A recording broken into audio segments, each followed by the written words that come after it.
आपला संपूर्ण महाराष्ट्र ढवळून काढू।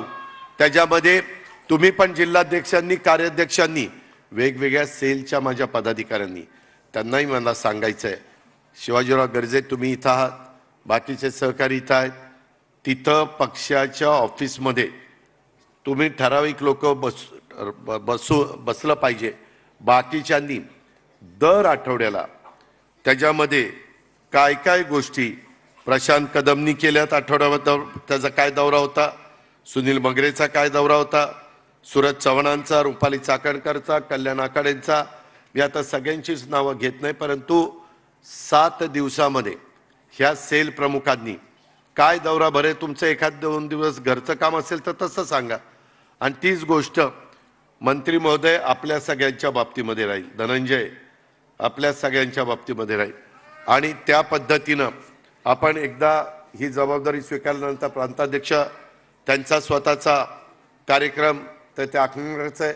आणि अशा पद्धतीनं मागं लोकसभेच्या निवडणुकीच्या पार्श्वभूमीवर ज्या ज्या गोष्टी थोड्याशा आपल्या नजरचुकीनं राहिल्या त्या दुरुस्त करून, त्यामध्ये मागं पण आमचं ठरलेलं होतं, एकनाथराव शिंदे, मी आणि देवेंद्रजी आम्ही तिघांनी मिळून विभागाचे दौरे काढायचे आणि नंतर जिल्हावाईज त्या बाबतीमध्ये जायचं।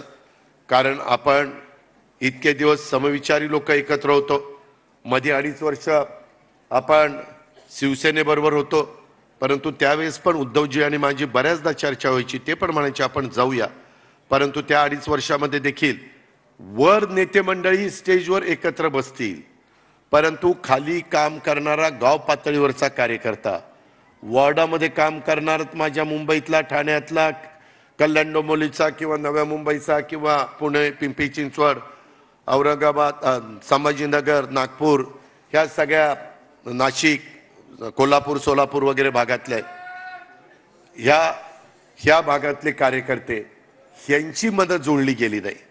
तिथं कुठंतरी ते गाव पातळीवर ग्रामपंचायतीत एकमेकाच्या विरोधात लढले, कोण स्थानिक स्वराज्य संस्थेमध्ये एकमेकाच्या विरोधात लढले, कोण आमदारकी खासदारकीला आपण एकमेकाच्या विरोधात लढलो।